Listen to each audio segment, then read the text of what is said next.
ടാൽറോപ്പ് കമ്പനിയിലെ ജീവനക്കാരുടെ ദുരവസ്ഥ വളരെ വലിയ തരത്തിൽ സജീവ ചർച്ചയിലേക്ക് എത്തുന്ന സമയം കൂടിയാണ്. കൊച്ചിയിൽ 300ഓളം പേർ പിരിച്ചുവിടൽ ഭീഷണി നേരിടുന്ന ടാൽറോപ്പ് കമ്പനിയിൽ നടന്നത് വൻ തട്ടിപ്പാണെന്നാണ് ജീവനക്കാർ പ്രതികരിച്ചത്. ആദ്യ മാസം കൃത്യമായ ശമ്പളം നൽകിയ ശേഷം പിന്നീട് ശമ്പളം വൈകിപ്പിക്കും. ഇൻവെസ്റ്റർമാരിൽ നിന്നും കമ്പനി ഉടമകൾ കോടിക്കണക്കിന് രൂപ പറ്റിക്കുകയും ചെയ്തു എന്നാണ് അറിയുവാൻ സാധിക്കുന്നത്. പൂർണ്ണമായും ജീവനക്കാരെ ഒന്നടങ്കം പറ്റിക്കുന്ന ഒരു നടപടിയാണ് ഈ കമ്പനി അധികൃതരുടെ ഭാഗത്തു നിന്നും ഉണ്ടായിരിക്കുന്നത്. ഉമേഷ് തയ്യാറായിട്ടുണ്ട്. നമുക്ക് ഉമേഷിലേക്ക് പോകാം. Umesh, good morning.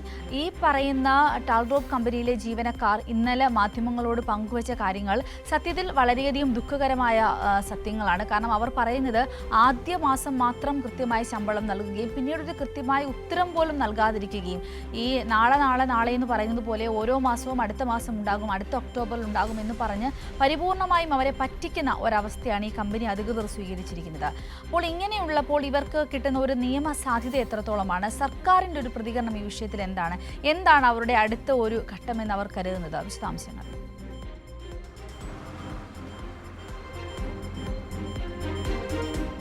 സിന്ദൂരി, ഈ കോറോ ഹെൽത്ത് കമ്പനിയിലെ തൊഴിൽ നിഷേധവും ജീവനക്കാരെ കൂട്ടത്തോടെ പിരിച്ചുവിടുന്ന സംഭവമൊക്കെ കണ്ടു. അതിന് പിന്നാലെയാണ് മറ്റൊരു വലിയ തൊഴിൽ തട്ടിപ്പ് വന്നിരിക്കുന്നത്. കോറോ ഹെൽത്ത് ജീവനക്കാരെ പിരിച്ചുവിട്ടതാണ് വിഷയമെങ്കിൽ ടാൽറോപ്പിൽ സ്ഥിതി വ്യത്യസ്തമാണ്. ഇത് വലിയ തട്ടിപ്പ് അവിടെ നടന്നു എന്നുള്ളതാണ് ഈ ജീവനക്കാരും നിക്ഷേപകരും ഒരുപോലെ പറയുന്നത്. കാരണം ഈ രണ്ടു കൂട്ടരും ഒരേ രീതിയിൽ പറ്റിക്കപ്പെടുകയാണ് അവിടെ ഉണ്ടായത്. ജീവനക്കാർ അവർക്ക് ശമ്പളം നൽകിയില്ല. അവർക്ക് നൽകിയ വാഗ്ദാനങ്ങൾ ഒട്ടേറെയായിരുന്നു. വലിയ നിക്ഷേപകരെയൊക്കെ കൊണ്ടുവന്നാൽ വലിയ തരത്തിൽ ശമ്പളമൊക്കെ വർദ്ധിപ്പിച്ച് നൽകാം എന്നൊക്കെയാണ് അവരോട് പറഞ്ഞിരുന്നത്. പക്ഷേ ആകെ ഒരു മാസം മാത്രമാണ് അവർക്ക് ശമ്പളം നൽകുന്നത്. പിന്നീടുള്ള മാസങ്ങളിൽ കുടിശ്ശികയായി അങ്ങനെ ഇപ്പോൾ ആ ജീവനക്കാരൻ പറഞ്ഞതുപോലെ 6 മുതൽ 11 മാസം വരെ കുടിശ്ശികയായവരൊക്കെ അക്കൂട്ടത്തിലുണ്ട്. അങ്ങനെ ഏതാണ്ട് 300ഓളം പേരാണ് അവിടെ ജീവനക്കാരായി ഈ രീതിയിൽ കബളിപ്പിക്കപ്പെട്ടത്. ഇനി കമ്പനി അധികൃതരെ ഇവർ വിളിക്കാൻ തുടങ്ങിയാൽ അവരെ ഫോണിൽ ലഭ്യമാകില്ല. അവർ മുങ്ങുന്ന രീതിയിലൊക്കെയാണ് പ്രവർത്തിച്ചിരുന്നത്. ഇത് തിരുവനന്തപുരം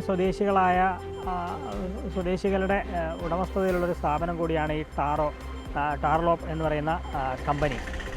ഈ കമ്പനി മറ്റൊരു തരത്തിൽ തട്ടിപ്പ് നടത്തിയത് ഇവർക്ക് ഒരു തരത്തിലുള്ള തൊഴിൽ തർക്ക കേസിലും അവർക്ക് പോകാനുള്ള സാഹചര്യം കൂടി അടയ്ക്കുന്ന രീതിയിലാണ് അവരുടെ പ്രവർത്തനം എന്നതാണ്. കാരണം ഈ കമ്പനിയിൽ ഇങ്ങനെ ജീവനക്കാരായി ഇവരെ നിയമിക്കും.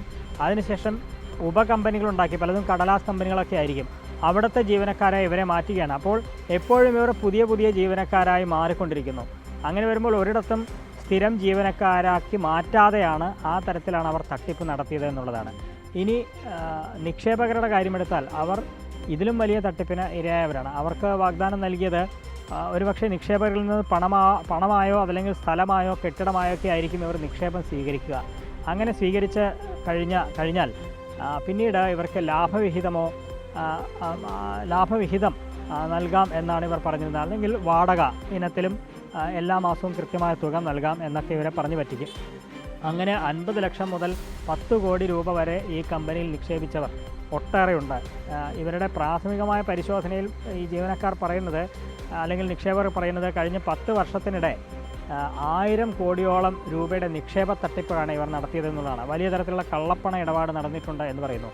അപ്പോൾ ഒരു ക്രിമിനൽ സ്വഭാവത്തിലേക്ക് ആണ് ആ കമ്പനി മാറിയിരിക്കുന്നത് എന്നുള്ളതാണ്. അതുകൊണ്ടാണ് അവർ ED അന്വേഷണത്തിനും NIA അന്വേഷണത്തിനുമൊക്കെ വേണ്ടി പരാതി നൽകാൻ ഈ ജീവനക്കാരും നിക്ഷേപകരുമൊക്കെ തയ്യാറെടുക്കുന്നത്. അപ്പോൾ ഒരിടത്ത് ഈ അവരുടെ അവകാശ നിഷേധമാണ് ഉണ്ടായതെങ്കിൽ ഇവിടെ ക്രിമിനൽ സ്വഭാവത്തിലുള്ള കാര്യങ്ങളാണ് നടന്നിരിക്കുന്നത്. അതിൽ അന്വേഷണമാണ് വേണ്ടത്. സർക്കാർ ആ തരത്തിലാണ് ഇടപെടൽ നടത്തേണ്ടത് എന്നുള്ളതാണ് ജീവനക്കാർ പറയുന്നത്. ഇങ്ങനെ ഒരു അന്വേഷണം വന്നാൽ അതുമായി ഇവർക്ക് വേണ്ട രീതിയിൽ അവർക്ക് സഹായം നൽകി അവർക്ക് നീതി ലഭ്യമാക്കുന്ന തരത്തിലുള്ള ഒരു ഇടപെടലാണ് അവർ ആഗ്രഹിക്കുന്നത് എന്നുള്ളതാണ്. അതായത് തട്ടിപ്പ് കമ്പനിക്കെതിരെ ശക്തമായ നടപടി ഉണ്ടാകണം എന്ന് ജീവനക്കാരും നിക്ഷേപകരും ഒരേ സ്വരത്തിൽ ആവശ്യപ്പെടുകയാണ്. കോറോ ഹെൽത്തിൽ മന്ത്രി ബിന്ദു കൃഷ്ണയുടെ നേതൃത്വത്തിൽ ചർച്ചകളൊക്കെ നടത്തി അതിന് ഒരു ഫലവും ഉണ്ടായില്ല എന്നുള്ളതാണ്.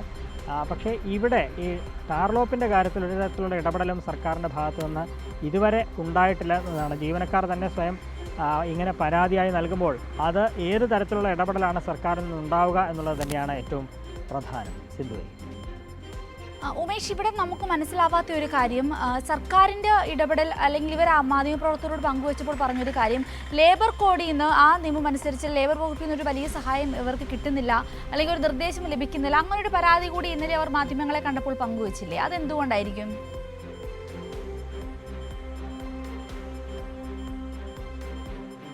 സിന്ധൂരി, അവർക്ക് ഈ സ്ഥിരം ജീവനക്കാരായാൽ മാത്രമേ ഇത്തരത്തിലുള്ള തൊഴിൽ നിയമങ്ങളൊക്കെ അവർക്ക് ബാധകമാകൂ. അങ്ങനെ തൊഴിൽ നിയമം ബാധകമാകാത്ത തരത്തിൽ അവരെ സ്ഥിരം ജീവനക്കാരാക്കാതെ ആ തരത്തിലാണ് കോൺട്രാക്റ്റ് വ്യവസ്ഥയിലൊക്കെയാണ് പലരെയും നിയമിക്കുന്നത്. ഇനി അവർക്ക് സ്ഥിരം നിയമനം ലഭിക്കുന്നതിന് മുൻപേ ഒന്നുകിൽ അവരെ പിരിച്ചുവിടുകയോ അതല്ലെങ്കിൽ ഉപകമ്പനികൾ ഉണ്ടാക്കി അതിൽ ജീവനക്കാരാക്കി മാറ്റുകയോ ഒക്കെ ചെയ്യും. അവർക്ക് നൽകിയ വാഗ്ദാനം അനുസരിച്ച് 4 മാസത്തെ ഒരു ട്രെയിനിങ് പോലെയാണ്. ട്രെയിനിങ് കഴിഞ്ഞാൽ അവർക്ക് സ്വയം സംരംഭകനാക്കി മാറ്റാനുള്ളൊരു സ്ഥാപനം എന്ന രീതിയിലേക്കാണ് ഈ ടാൽ ഡ്രോപ്പിനെ അവർ വിശേഷിപ്പിച്ചിരുന്നത്. അപ്പോൾ 4 മാസം കഴിയുമ്പോൾ അവർക്ക് ഒരുപക്ഷെ ശമ്പളം കിട്ടില്ല, അവർക്ക് സ്വന്തം നിലയിൽ നിക്ഷേപം കൊണ്ടുവരേണ്ടി വരും, പുതിയ സംരംഭങ്ങൾ ആരംഭിക്കേണ്ടി വരും. അപ്പോൾ ആ തരത്തിൽ എല്ലാ വഴികളും അവർക്ക് നിയമവ്യവഹാരത്തിന് അല്ലെങ്കിൽ നീതി തേടി പോകാനുള്ള എല്ലാ സാധ്യതകളും അടയ്ക്കുന്ന തരത്തിലൊക്കെയാണ് ഈ കമ്പനി പ്രവർത്തിച്ചിരുന്നത് എന്നുള്ളതാണ്. ഇപ്പോഴും പലപ്പോഴും അവരുടെ വിശ്വാസ്യത ആർജിക്കാനായി സാമൂഹ്യ മാധ്യമങ്ങൾ വഴിയൊക്കെ വലിയ പരസ്യങ്ങൾ, സെലിബ്രിറ്റികളെ ഉപയോഗിച്ചൊക്കെ വലിയ പരസ്യങ്ങൾ അവർ നൽകുന്നു. അപ്പോൾ ഇങ്ങനെയൊരു തട്ടിപ്പ് നടന്നുകൊണ്ടിരിക്കെ തന്നെ വീണ്ടും ജീവനക്കാരെ, പുതിയ ആളുകളെയൊക്കെ ആകർഷിച്ച് ആ തരത്തിൽ തട്ടിപ്പ് നടത്താനുള്ള ശ്രമം കൂടി അവരുടെ ഭാഗത്തുനിന്ന് ഉണ്ടാകുന്നു എന്നുള്ളത് കൊണ്ടാണ് അവർ ഈ മാധ്യമങ്ങളെ കണ്ട് ഇക്കാര്യങ്ങളൊക്കെ വിശദീകരിച്ചത്. അപ്പോൾ വലിയ തട്ടിപ്പ് നടക്കുന്നു എന്നുള്ളത് ഉറപ്പാണ്. അതിൽ ഇനി നടപടിയാണ് ഉണ്ടാകേണ്ടത്. സർക്കാർ ഏത് രീതിയിലാണ് ഇടപെടുക എന്നുള്ളതാണ് ഇനി കാത്തിരുന്ന് കാണേണ്ടത്. ശരി ഉമേഷ് പറഞ്ഞതുപോലെ തന്നെ വളരെ കൃത്യമായി ആസൂത്രിതമായി ഈ തങ്ങളിലേക്ക് എത്തുന്ന ജീവനക്കാരെ പറ്റിക്കുവാനുള്ള എല്ലാ നിയമ സാധ്യതകളും തേടിക്കൊണ്ടാണ് ഈ ടോറോ ഹെൽത്ത് കമ്പനി ഇത്തരത്തിലുള്ള ജീവനക്കാർക്കെതിരെ ഇങ്ങനെയുള്ള തീരുമാനങ്ങൾ അല്ലെങ്കിൽ നടപടികൾ എടുക്കുന്നത് എന്ന് തന്നെയാണ് മനസ്സിലാക്കണം. നിയമപരമായി അവർക്ക് മുന്നോട്ട് പോകുവാൻ സാധിക്കാത്ത തരത്തിലൊരു കുരുക്കിലേക്കാണ് ഇന്നിപ്പോൾ ഈ ജീവനക്കാർ എത്തിപ്പെട്ടിരിക്കുന്നത്. എന്തായാലും വീണ്ടും പരസ്യങ്ങളൊക്കെ നൽകി സമാന സ്ഥിതിയിൽ ആളുകളെ സൃഷ്ടിക്കുവാനുള്ള ശ്രമങ്ങളും അവർ നടത്തുന്നു എന്ന് പറയുമ്പോൾ സർക്കാർ ഇടപെടൽ ഇവിടെ അനിവാര്യമായി തീരുന്നു എന്നാണ് മനസ്സിലാക്കേണ്ടത്. ഉമേഷാണ് വിശദാംശങ്ങൾ നൽകിയത്.